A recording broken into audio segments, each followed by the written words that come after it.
Great follow on Twitter as well. Scott M. Gleeson does a good job with USA Today. Kind enough to join us on the Boardwalk Kind of Hotline on a Thursday. Scott, good to talk to you again, my friend. How's your bracket doing? Is it busted yet? My bracket is busted just like everyone else's. Yeah. I want to meet the guys that actually had the 16 over the 1. Let me meet those guys. Play a lottery ticket for me as well, will you? Yeah, I don't know who picked UMBC, but it's history there. Yeah, no doubt, no doubt. So we move ahead. Well, we've got a bunch of surprises nonetheless. I mean, starts off with the first game this evening, Nevada and Loyola Chicago. So you got a number 7, you got a number 11, you got teams. It's funny because I'm looking at Loyola Chicago winning close games, and then I look at Nevada. You've got the 2 Martin kids. You've got a team that is trailed at halftime in 5 straight games, close to about 13-point deficit, yet they're still in the Sweet 16 for the second time in school history. Loyola Chicago has also come back. They've needed a bunch of second-half comebacks as well. To me, this is this game where it's a fun game to just kind of sit back as a fan and just watch. Yeah, I mean, I think, these are 2 Cinderella caliber teams. I mean, Loyola obviously is the Cinderella of, the Sweet 16, but, outside of the UMBC result and the Michigan buzzer beater, I think these 2 teams have been the most exciting teams in the tournament. You look at Nevada, they came back from 14 points down against Texas, winning overtime, and then 22 points down, beat Cincinnati. So they're sort of the comeback king of this tournament. And then Loyola has won on a buzzer beater and then a last-second shot with 3 seconds left. But here's the thing about Loyola that, I think a lot of people will see, like, oh, it's an 11 seed, they're a mid-major, and they won on 2 buzzer beaters.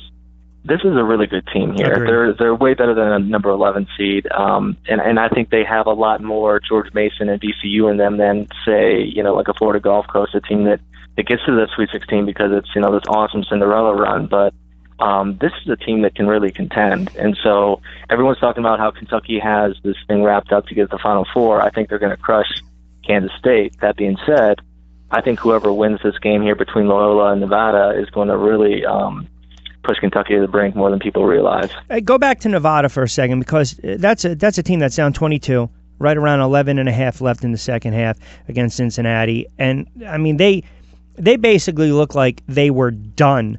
And then all of a sudden they go on a ridiculous run against one of the better defensive teams in the country. You're talking a 32-8 run. That's improbable. I mean, is that more or less of Cincinnati just a total collapse and not being able to knock down some of their shots, or just Nevada that just right place, right time, so to speak? I mean, I think there's a willpower factor and such a psyche to some of these upsets and some of these comebacks, because that to me is the thing that makes the NCAA tournament, it has that magic factor that you really can't get in any other sporting event. And so, with Nevada, I think you're down 22, but you really believe, you have to have that belief that you're still going to win this game. I mean, you can't win a game like that. You can't come back if every guy on that floor doesn't have that belief and that swagger. And I think, basketball is a game of momentum. So 22 points is a lot, especially, like you said, against the second best defensive team in the country in Cincinnati. But once you get that momentum in your favor, the pendulum kind of swings to the other side to you. And so then it's sort of you're punching, and can Cincinnati punch back? They could not. And that's what we saw. It's like you kind of just get to a rhythm where you're swinging, and they were really impressive. And I think it's one of those things where they have guys on their team, 2 guys, I think, in the Twins, with Caleb Martin and Cody Martin. These are guys that are really hard to guard, and they create for others. They create, whether it's the double team, whatever it is, they are very impressive. And Loyola is going to have their hands full with those guys because they're very multidimensional. I don't really buy into the, you hit a buzzer beater like Michigan did and all of a sudden you're going to be zapped emotionally, because ultimately they're going to have to figure out a way to just negate the fact that if you look at Texas A&M and you look at the play of Davis, you look at the play of Williams, they have really terrific play inside. So you got Davis, you got a fellow 6'10" forward in Williams. They can rebound. They did this. Yeah. They out-rebounded Providence. Now they're also coming off a game where they absolutely just flat out destroyed North Carolina. So I don't think they're coming down, and I don't think Michigan is coming down from their big win over Houston. To me, on paper, I love this matchup as well, but I don't know. Is Michigan, are they going to be able to contain those 2 respectively, Davis and Williams? Well, I think Michigan has a really tough assignment, more than people realize, because here's the thing. I think you look at the storylines of these two teams going into the NCAA tournament. Michigan was probably the hottest team in the whole tournament based on what they did towards the end of the season in the Big Ten tournament. But they haven't played well offensively. And to me, you have to counter, like you mentioned, with the front line of Texas A&M. I mean, with Tyler Davis, Robert Williams, the Twin Towers, to beat this team, you're going to have to shoot well from outside, right? Because you're not going to get a lot of these like garbage points in the paint. You know, a lot of the points that Mo Wagner scores, you're not getting a lot of that with these trees, you know, in the paint. So Michigan has not shot well, and they've, as much as people want to, you know, remember the buzzer beater, this has not been a good offensive team in the first two rounds of the NCAA tournament. So they're going to have to get that swagger that they had in the Big Ten tournament back, you know, to get to the Final Four. I have them in my Final Four because I think that they have that. This is Coach Beilin's best defensive team, so they really kind of spearhead their offense with their defense. You got to do that against Texas A&M because everyone's talking about their front court. A&M, to me, is very vulnerable with their backcourt. They don't have great guards. I mean, they have guards who have performed well to get them, especially against North Carolina. But I think you can really exploit that if you're Michigan. Yeah, and you brought up a really good point regarding Michigan. They have really yet to put together a complete game. I mean, this is a team that they do have the talent where all of a sudden, boom, you get hot at the right time. Then all of a sudden, boom, you make a serious run. So I agree in that regard. Again, a couple minutes. Scott Gleeson, USA Today, joining us on the Boardwalk Honda Hotline, breaking down some of these Sweet 16 matchups. You got number 5 Kentucky, number 9 Kansas State. So I guess we'll agree to disagree. I think Calipari was smiling ear to ear. I'm not going to say this is a layup, but man, I mean, listen, you look at the way Alexander, he's been virtually unstoppable. I mean, he's just been a flat-out beast, 21-6-5, and you throw in a couple steals now. Again, if you're Kansas State, how do you defend against that? Even if he's going to draw the double team, Kentucky's got a bunch of guys that can knock it down anywhere on the floor. Yeah, I mean, I just think with Kentucky, they're playing. I mean, we do the Sweet 16 power rankings, right? You kind of reseed and re-rank the teams that are in there. And so, I mean, I think Villanova and Duke are the title favorites right now. But I put Kentucky number 3 over some of these other, you know, over Kansas, who's a 1 seed. Kentucky's playing awesome right now. And so I don't think you can look at them as a 5 seed. But that's how the bracket. I mean, Calipari's just got to be chilling at this point because, you know, he goes. He does, seriously. Yeah. About his seating. I mean, it's like you just rolling out the red carpet. And I'll say this: it's like if they don't get to the Final Four, it's a huge choke job. Yeah, it's a choke job because the thing is Kansas State is they're a tough team. They're a tough out, but Kentucky should beat them by 10 or 20. They really should. But the thing is, they have to have these guys who they've been having play well. They have to have them play well on a regular basis, right? And I think Kevin Knox needs to step up in this situation from a matchup standpoint.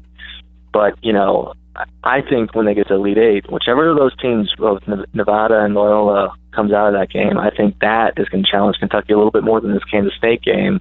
But, I mean, if you don't beat the mid-majors in Kansas State to get to the Final Four, I mean, that's a big-time choke job. No, it is. It's a major choke job, and I know we'll get to Nova in a second and Duke as well, but you also look at how things have broke for them. Listen, Villanova will have their hands full, no doubt, against West Virginia. I personally think Duke is absolutely going to destroy Syracuse, but before we get into that and the other side of the bracket, just give me your final thoughts on the game, the nightcap. You got Gonzaga and Florida State. And again, I look at this Gonzaga team.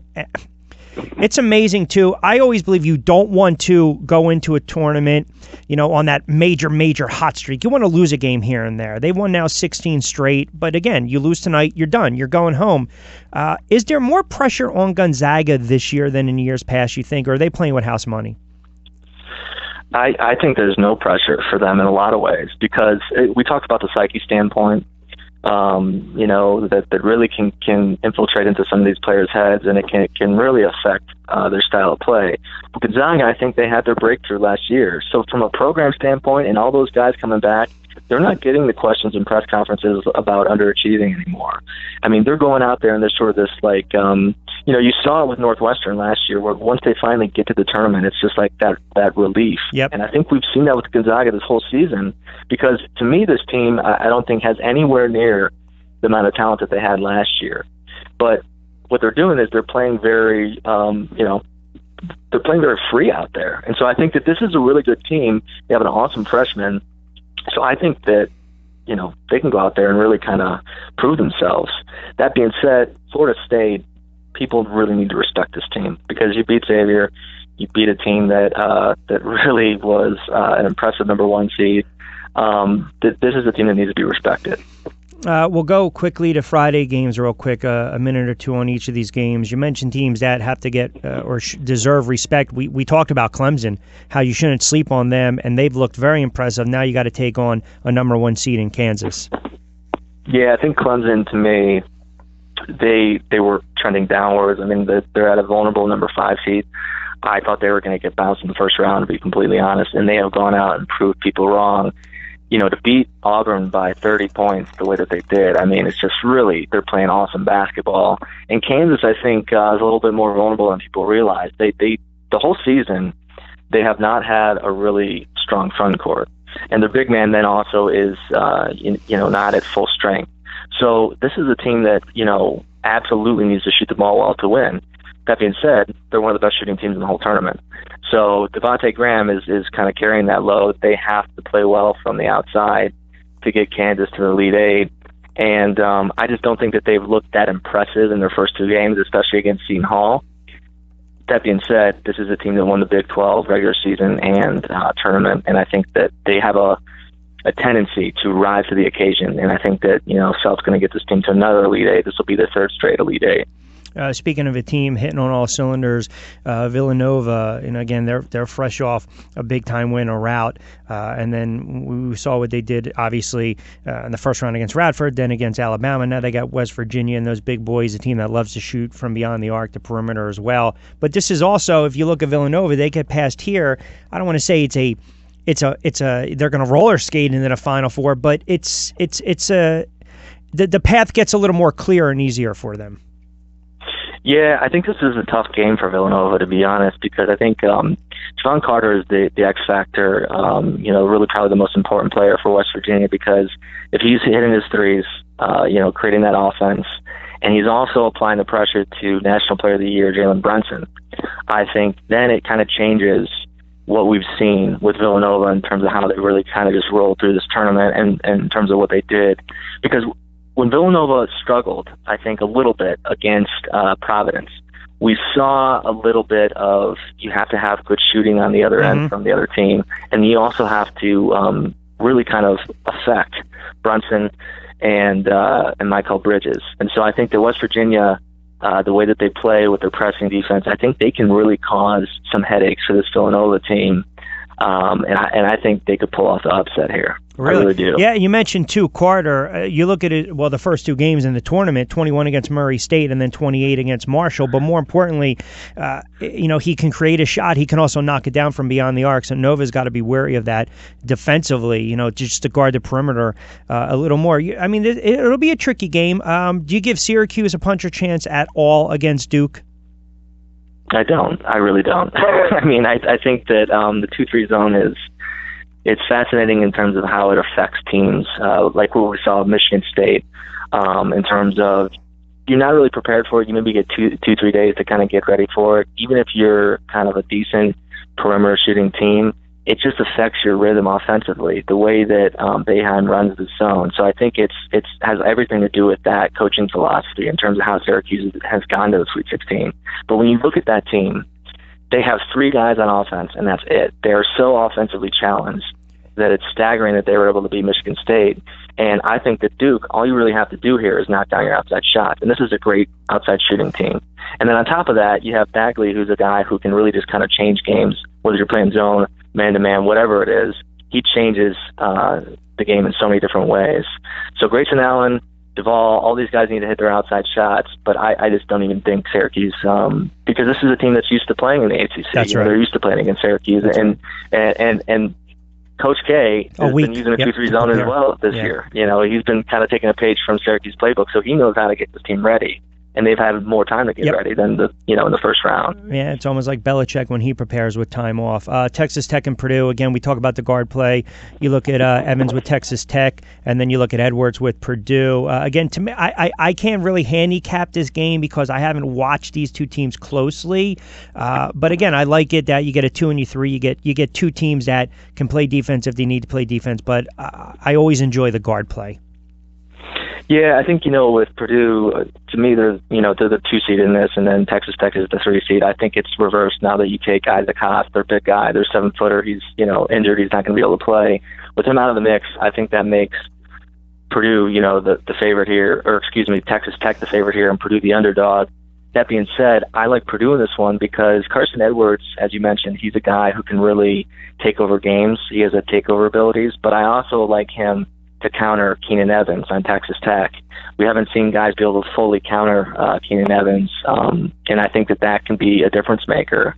Purdue really is going to have to play a determined, inspire style of basketball, though, to get this win. Because to me, without their big guy, it really changes things. But they had, Harms really stepped up their backup 7-footer. I mean, how many teams have a backup 7-footer? Not a lot of NBA teams.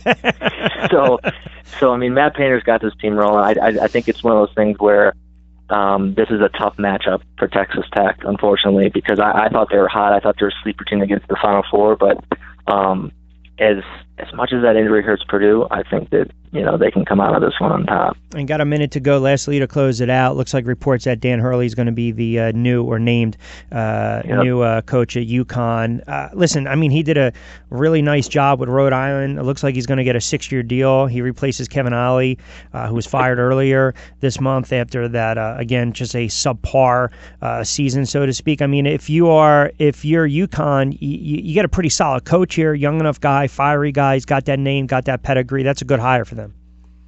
I think it is, both from a recruiting standpoint and an X's and O's standpoint. I mean, you're getting a guy who's going to, I think, elevate UConn back to the pedigree and to the place that they were at before when they're contending for championships. It's different though because you're in the American Athletic Conference. So how Hurley really kind of sells the program and recruits in that standpoint. The AAC is not what the Big East or some of these other power conferences are. But Hurley, to me, I think he's just been exceptional at Rhode Island. I think both him and Bobby are really just phenomenal coaches. And I love that fiery intensity that he brings to the game because it's so passionate. It gives me a little bit of a Bob Knight feel. But, hey, I mean, I think that's what we need in today's game is sort of that fiery, passionate, instead of just seeing a coach sort of just staring on the sidelines. You're never going to see that with Dan Hurley. He's constantly having that fiery attitude. Yeah, and at the end of the day, look, you're not gonna replace even when Calhoun was winning championships and Big East titles. I mean, you're right. It's a different era. It's a different type of game. It's a different opportunity for him. But as you alluded to, he's got that pedigree. So, just the name alone can certainly at least give him the edge when it comes to recruiting. Because at the end of the day, when you talk about college basketball, really college sports, you got to do a hell of a job recruiting. You got to sell these parents on taking on their kid for the next 2, 3, 4 years. So I like the hire. So, all right, my friend, listen, great stuff as always. Enjoy the games. I always appreciate it. And I might have to actually just refill out a Sweet 16 bracket. I mean, is that considered cheating? I think that's probably that's probably I would say a little weak by myself. But you know what? Shame on me because I had Seton Hall in Florida going to the Final Four after I destroyed Florida. When the 16 seed beats the 1 seed, I get a free pass. I think you can rip up your bracket. All right, my man. All right, that works for me. All right, Scott, enjoy the games, pal. Always appreciate it. We'll talk next week, bud. All right, thanks for having me. Appreciate it. You got it. Take care of yourself. Scott Gleeson on the Boardwalk Honda Hotline.